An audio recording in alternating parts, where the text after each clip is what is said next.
Good evening, nerds. It's Fana, and it's time for another Legacy of the Void replay cast. Oh, look who it is. It's old mate Innovation. Yeah, I'm a lucky boy to get this replay. So Legacy of the Void ZVT in the top left of the map on Prion Terraces. It is Spooky Ghost. Now, again, it's another guy who has took a weird nickname on the ladder, but it's actually Demi from Storm Gaming. And in the bottom of the map, it's the big boy himself. It's Innovation. Wow, even the music went epic for him. Jesus Christ. Listen to that. Okay, it went quiet again. Why are you trolling me, music? But Innovation needs no introduction. I don't need to tell you who this guy is.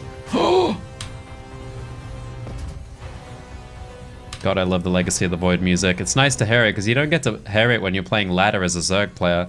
This is the Protoss music, I think.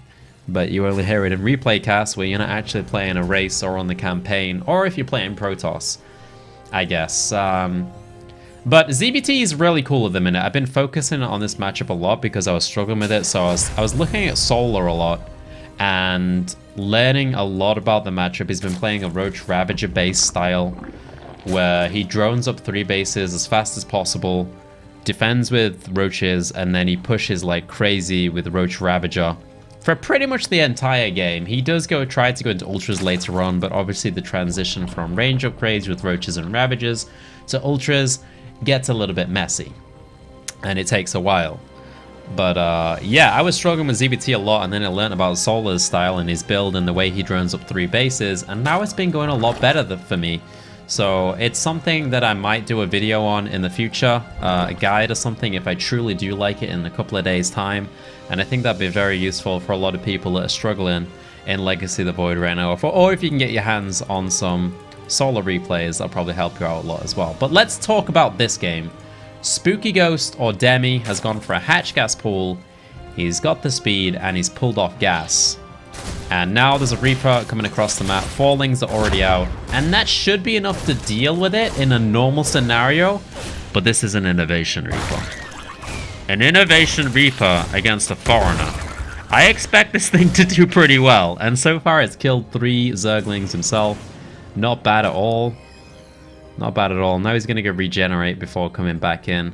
He might not come back in because, as said, most people do open with Zergling speed nowadays, or the hatch gas pull, which means in about 20 seconds, the speed will be up. With 25 seconds, the speed will be up, which means the Reaper will be shut down. But getting a drone kill as well, this Reaper's getting some mad value here.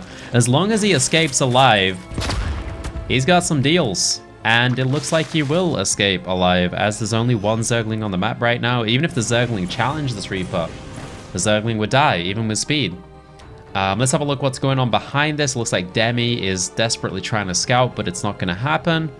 And there's some Hellions on the way for Innovation. So this is looking very standard, even like Heart of the Swarm style. When it might change up is when this unit comes out. So a lot of Terran players are still opening very similar to Heart of the Swarm with the Hellions, but then they go into the Liberator. And that's where things start to get a little bit different. That's why Zerg players right now are opening with Roaches, because then they can build... Oh, looks like the Reaper finally does die. I think he got another drone kill there. But opening with a Roach Horn is really nice because you can build Ravagers to deal with the Liberator. And actually right now, Spooky Ghost, aka Demi, has opened with the exact same build that Solar uses. So I'm going to assume that Spooky Ghost, aka... God damn it. Why do people gotta take weird names on the goddamn ladder? I'm going to assume that he's been looking at a few Solar games or replays. And that's exactly why he's opening like this. And it's a good opener, man. It allows you to drone the 3rd base really quickly while being safe and dealing with Liberators. Where are the Liberators, by the way? Oh, he's over here. He's just going for the Overlords. Usually the Liberator comes straight across the map, but Innovation has decided to go for the Overlords. And actually, Fusion Core?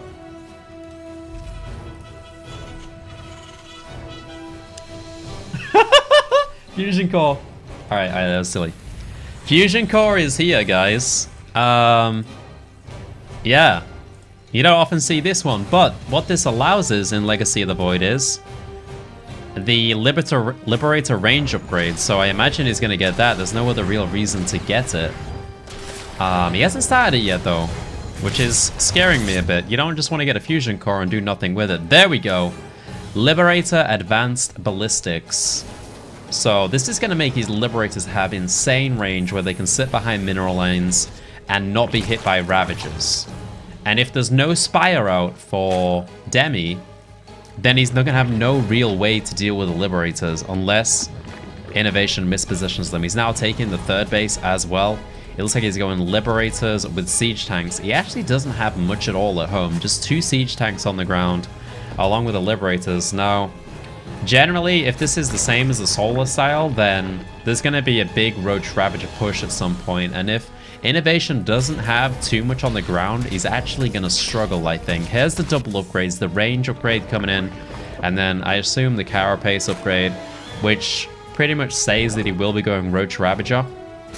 So yeah, this is pretty much how Solar plays, interestingly enough. Infestation Pit and Hydra Den, though, that is not how Solar plays, so diverting a bit off here. I'm not exactly sure if he's going to be going for Roach Ravager now. And this might be a reaction to seeing Innovation go for the mech-based style here, because I don't think Roach Ravager will work too well against mech in the long run. Maybe if you hit like a strong timing. But it looks like he wants to go for Hydras and also go for Vipers as well. That's what I assume he's going to do. Very unlikely it's going to be Lurkers against mech. I think he would get crushed in that scenario. Yeah, there's the Hive. I assume there's going to be a couple of Hydras as well. And this is basically the typical old school Heart of the Swarm style to deal with mech. You get Roach, Hydra, and a lot of Vipers to start picking away at the mech. So you don't actually have to run in and take all the tank fire. You can use Blinding Clouds, you can use Pickoffs, you can use a massive Parasitic Bomb, which is in Legacy to get the clumped up air units. And it all just works out really well. In fact, Parasitic Bomb is just so good that I feel like Roach, Hydra, Viper is even stronger than it was in Heart of the Swarm against the Legacy of the Void mech. The only one thing that's scary is the fact that Cyclones exist, but people haven't experimented with them too much. I just find Cyclones a pain in the ass to deal with when I go for the Roach Hydra Viper style. But again, I'll be very surprised if Innovation breaks them out. They're a very rare unit, and he seems to be sticking to heavy Liberator Siege Tank right now. Like, really heavy. He's not really building any other units at all. He's going mass CC as well. He's got 2 more CCs on the way. He's already got the 4th CC mining. He's got a massive economy going for a mech player. This is huge. At the same time, he's not doing anything to Demi. He's taken down a few creep tumors here and there with these 2 Hellions, but other than that, Demi is also droning up massively. He's got crazy creep spread going. He's almost at the halfway point on the map. He's got Vipers on the way. He's been able to tech up with no contest at all. So this is going to come down to mashing units against each other probably at some point. Unless there's some crazy multitasking that goes on. Basically, it's going to be Demi either attacking in the front using Parasitic Bomb and Blinding Cloud, or Demi is going to find little positions to try and attack into to pick things off. So we'll see how it goes. He's going heavy Viper as well. This is what I like to see against mech. Not a lot of Korean players do this, but I do feel like it's one of the stronger ways to play against mech, as you can pick off so many expensive units with the Abduct, or if they go heavy air in Innovation's scenario here. A Parasitic Bomb on those is going to be huge. He's pushing forward now to the middle of the map. He's going to try and start securing some position here, so he's not just pushed back to his bases. He's got missile turrets coming up as well. It's a very slow, methodical push from Innovation. He's not just ramming his units in. I imagine that's going to be a planetary as well. Very slow mech game from Innovation here. He does have the Liberators, which are faster units, but he doesn't really want to move them away from the siege tanks, unless he wants to go harassing them. Nice push forward here from Demi, running into the line, and you can see all of the circles going down from the Liberators and the tank fire as well. There's no way he's going to be able to push into that. No way at all. Although, these are stacked very heavily here, and a Parasitic Bomb into there could do massive things. He's got nothing to deal with it, really. Actually, yeah, he's got nothing to deal with it. Power Bomb could be huge here. He unsieges now, but Demi's going in anyway. Oh, they're all stacked up. There we go. Blinding Cloud abducts going off. Roaches and Hydras going. Blinding Clouds everywhere. This is the huge engagement we were looking at, and it looks like Demi gets completely crushed trying to take that engagement, even with almost every single tank blinding clouded. The DPS on the Liberators was way too much. I was looking for a parasitic bomb at the start of the engagement. I was ready to call it out, but I just didn't see it at all. I don't think there was a single power bomb that went off there, which could have helped out massively with the Liberators, as they were pretty well stacked up. So what's he going to do now? It looks like Corruptors are the choice to start dealing with those Liberators, but that's going to leave him with very little on the ground. Let's have a look, in fact. 4 Roaches, 5 Hydras. Is it going to be Broods? Does he have the Great Aspire? I don't think he does.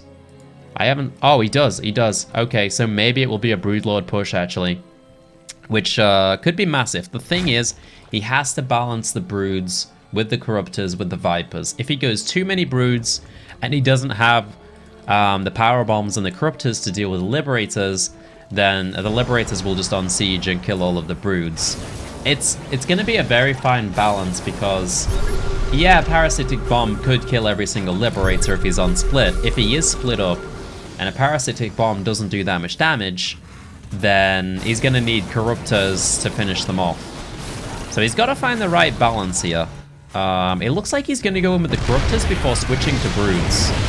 Maybe try and take down the Liberators before he goes for the Broodlords, which would make a lot of sense. No, here we go. 2 Broodlords is going to be the choice for now. A lot more Corruptors on the way as well. He doesn't have too much more gas. I think he wants more Broods, but he doesn't have the gas to commit to it yet. He's desperately trying to get it over here, not even getting the minerals on that base. And also getting this base. It's going to be a massive showdown between these 2 players at some point. I mean, 2 Broodlords could do the job. They could push forward. It's to be a very slow push, but they will force fire out of the tanks, and if the Liberators do move forward, he's got Corruptors there to back them up, and Parasitic Bomb, so... And Hydras, so he could just start abducting Liberators all over the place. And even with 2 Broodlords, it might work. So we'll see what he decides to do. Does he get more Broods? Let's have a look. He's got 10 more supply to make the choice of the unit here. He's got all of the gas and minerals. There we go, a couple more Broods. I like this. This looks like a solid comp. 5-ish Broods, a bunch of Corruptors, Ravagers, Roaches, and Roaches are kind of useless, but the Hydras are nice, and obviously Parasitic Bombs and Abducts as well. He's going to start pushing forward here on this planetary. Oh my god, that is so much air. The Power Bomb could be massive. Look at it. Look at how much is stacked up as well. Just 1, 2 Parasitic Bombs on that clump. Everything will go down. He's moving forward. He's crazy. He's innovation. Innovation. No. No. Whoa. Holy crap. That was the biggest Parasitic Bomb of all time. That was mental. The rest of the battle doesn't even matter at this point. Blinding Cloud goes down. He misses with it. Who cares? He's going to crush through. The Broodlords are going to do so much damage. And Demi getting that map. That was a lot. That was 60 supply of Liberators and Vikings with, I think, 2 or 3 Blinding Clouds. I've said deals before, but I think coming up to Black Friday here, that was definitely a Black Friday deal. That was a mega deal right there. Holy poopy balls. That was massive. That was insane. Jesus. Alright, alright. Well, Innovation's still in the game. He's building BCs now. He's building Vikings and he's building Thors. Is that going to be enough to deal with the flock of Broodlords that he has? 10 Broodlords pushing forward on these. They're going to decimate everything. He needs something more than Vikings, I think. If Vikings come forward, he's going to powerbomb them or kill them with the Corruptors as well. It's just going to be nasty as hell. It's going to be so nasty. Oh, nice little counterattack from Demi over at the bottom at Innovation as well. No, he's not going to be able to get that. Too much repair on that as it turns into a planetary fortress. But moving forward here, Vikings come forward. Bunch of Abducts going down. Nice choice there in setting up the Parasitic Bomb as the units weren't as clumped. And it looks like Demi is going to push forward. Yeah. Demi beats Innovation. Just let that soak in. Demi beats Innovation. I mean, big mess up by Innovation.